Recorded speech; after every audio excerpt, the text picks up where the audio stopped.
to which they can go. And I think Papa, the human condition is this. So woman a nipa quine unguardedly in your life, they will take other territories that have not yet been handed over to them. Nessa Papa, the who can say nipa woman the quine adibia or yen sa wumpe na se wen si ne kwan obeya tra akofa enti ebeye mo eti me fan so kan sese bi wagimi ne se won wan fa won nan si fam a ebe free wagimi so we yakwase so we aboa so we ye nipa because ebra wodi watem ba ko no exactly wan fa won nan si fam because that's exactly the point. Hey. One breach of a boundary will open you up to other breaches. It is a obu buying bako. Now man acquire obebu second one. Every breach of a boundary leads to further dehumanization. It is a obu bako. No I wait a minute. Me kuno no. Ana me ukuno me yere no. Na me hunu say nansan mu ade bi awo ye no. Now if you say okay no last 3 months that's it no but we man carry 2 or 3 weeks after that we man carry another time we man carry. This is about the 5th time makacho we say as a rule of thumb it was 3 you have to call a meeting eba baako eba mienu eba miensa 4 and pen for meeting.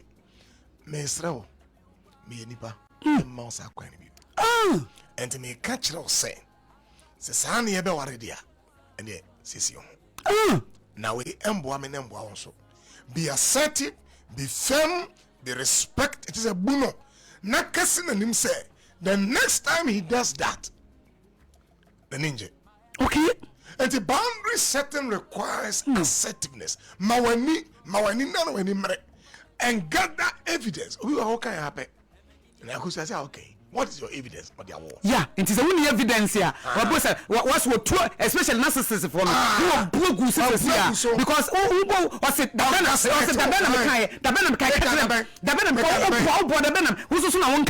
Baba. Oh, and then narcissist for no son or material. Dabana Casa was in Patrick Transi. Last week, I'm a panel. The busa was a winner, obey a crank record. Exactly. Semipania Bakua. Next time, no record. Exactly. Because only evidence, now, Prisla Manu so. I didn't tina a bimu wa. Papa Obi Yana dear on pay. Obi wa, Obi Titino. Obi yana dia ompe obi kasa che ne rough obi muno but onim se hano obi timi di hu nkoma kire obi ono obetimi atena se esu ho bantan ni pa na ode saade ni di ne no ontimi nkɔ nanim enko kan kire de na de saade ne ba maybe osuro onipa kono. Okay. Because of experience, as I said, toxic relationship. Fear no they are sharing muno. Enti make what can. Make what can you better me. Enti eno ye number 1 onipa kono osuro no. And also sometimes you their dream be a share. I say odi enka hwe enye hwe let peace prevail. I say one car I say confront onipa kona just one nipa boni. That is one of the main issues. Sadia na ye no sorry mu pa as well. And you can say maybe onipa kona ye will say ya and how they be how the bibiba and how they say they be in some uncrofobe cantino they be na wasem and in a manchema but onipa kona ye usano untimi nya assertive untimi nya bold and confront onipa and answer onipa kono so play maybe role bi wo wabrabom critical papa bi out in nche obi so kokan e bi dey open untimi so mi mu kakra no ana ina me kokan wo jaye mi oh enti wow on your own personality ya can dey free outside there yeah one so say the hu ho another issue enti wo ya ukunu ya obasa basa akache wadamfo akache osofu bi akache penyimu bi ba won't mean country or no. Because okay chena. Because I wanted to finish on this. Because listen to this one. Papa, let me say that be share quite better so be assertive. Man, please note it down for me. Yes, quite. You bet me because we need that. A tell me office. A bit of share cry. Nebia wa bow baby a umpe. Exactly. A because no soon mu baby a umpe. Exactly. As I say what me curtains and no. And maybe cry pay way. A bit cry sorry. A bit cry fear war. Mambi be on no better mo banche. Woman no be foul board here. Woman no be foul. But on penny sir. And so on to minka. We soon to minka. But there be no ma. Many way. A bunch number 2. Yes, as me say befa. Body number 2 no as me say. Papa, we need that. I saw you. A to be quite sorry crano. What penya me juma. But omo taking advantage of you. They are using you. They are overusing you. Papa, it will be a what bread. You see, believe the prayer. You see, believe what bread. What can I say? But we say no. Me koka. Ombeka say ninyamie juma.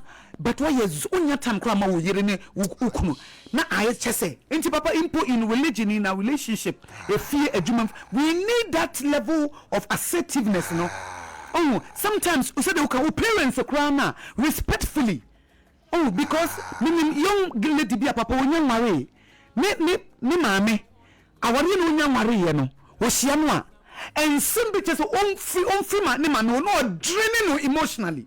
Mama no ye no we draining no awari awon ware ye no we ya na wo de say tesi de wa ye ho a wonam hoyi wo de wa ye ho anam we na asori na wo ko school wo ye ne doctorate na asori a wo de dan school ko wo bia anware na de wa ye na woni machimcham na eti ne ma me ne kasa saa nti obeka hye nam say bo papa ma ne na papa ne o ma me ne nkasa. That's right. But when ti adako fa umame umame unko nanim nka onya ade a wompe ma wonka nkire ne da sa wonu papa ka kire ne so wantia respect for time be ye ne ntena se mami patcho me no wonkomo se be papa wo kan de niema ba ko eda wo kan sansem wi wo ya me maame me do me pe wasem na mesre mami me musame se da ben me ware biem. That's right. Minya bia me de beba. That's right. Respectfully, Musame, I was a 21-year-old girl. Wow. But I was assertive because what she am were jumem then what bomb baby me kuna ebo no one say obo it be trans no ade chi ye no se man kasa je papa wo kan so bi ya ade na umpe na se wan kan e be full level 1 na kwa level 2 na kwa 3 e be drum enti se wo to na ka se nipa we wo mume of e ye wo no ma ho kwan ma ye mu wo e ye wo no ma ho kwan emi tietia wo so papa wonim se papa wonim to cut long story short the next day na wo share me na obebo na me so ne nsama me wuni ne se mane nya sa biem no wan kasa me ho for 3 years yeah doesn't cry baby wan kasa me ho for 3 years after 3 years oh yes me fa wo kra papa after 3 years o share me mami good morning o say afidie because papa obi akura busa metimi akire mu say no o bo me me kan say me mpenu na ma obuofu edi papa no de me nya bo won kasa me ho me wo kasa won kasa me me ya dey me ya dey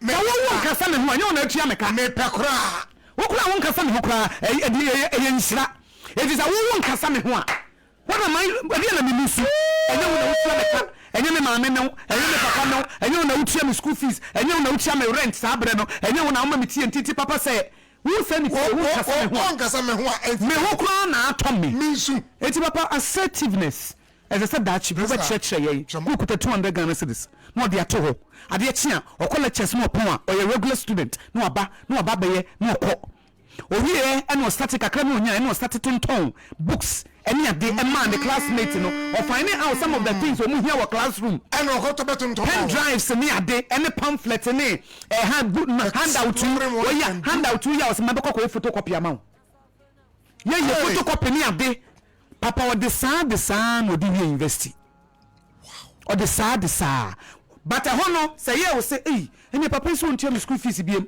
any say me school na say me jayo any say de mabra about to appeal any say ya the moment as hanjuni baba wutiri mu na ye o say no ano no ba wo say wabra ba no ya wo dia ma be hia wo me say nante it takes two to tango wo so ya temdidie wo so ya ebro wo so ya de me pe no wonyanya se bia me control but we part of the relationship no wonya papa there be ahammoa me said ye prince like men to so man nkwa animu don't enko do level a nipa ne be ma confidence nyina na kokora asai no odi watemi na wedi ma no na fom yi o na me se wagimi me srew makase wagimi wedi ma no na fom yi na me kan se wagimi the next day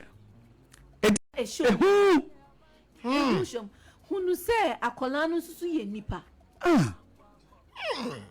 it's just that a age pe 10 years be no na wo age no wo disisian as akola no aba bedru ho enti no anyone say wo kasa channel sir I was who say we are all ye nipa and I can say we all have dignity enti I was who bu sadie no na wanya assertive obia be fa oso mo ninya den kakra ya ka se me mbuni po tieni ye and ya den ani ni pabro different ya kan ni wade a wadi din krofatam na wade say ade ya ka se mo ni ade a de ya pese chene se emma afoforo kwan mo wosisi wo ma won hunu won boundary na how far they can come in your life and te o ka cheni pan say awe me da se pa na mo ekwan ya ofaso a wo ye me no me ma osa kwan me nipa se wa moja na minim na mimu se wa me wo animienu ehwene eti se wa se sika etwa na ye oya ebe ye me ya ensam a wo ka wo di pra me no obi ye wo sa ebe ye oya enti finne me ma osa kwan ni bio se wodi matam na traswa harassment let me catch a police say harass me I say many people who say there is an next moment na ye dey na esi from pa na for and na mote and me catch am say and e one hour pena edma binti no but e be saba e che ko se beto asma saba Friday no me ndi open bi na e ba e fe no Elder Chris Ampofo am say muntipa toxicity thrives in secrecy and isolation. Light and safe witnesses break its power. And refuse isolation. Break the silence. Now I invited other counselors. I want to be Edin Komo. Choose safe people. Pobi a obeti de o kanwase. Enko pobi a o ko jina sa abuse no na obekeje egum. Na kan hu say osombo a osombo no pa rhapsody. We shall break the pattern and the cycle. Na ma brabo akoyie agina pintia bribi ehunahuna wo na unsro bibia. Life is a mystery, but the one who lives it must live it with the mystery broken.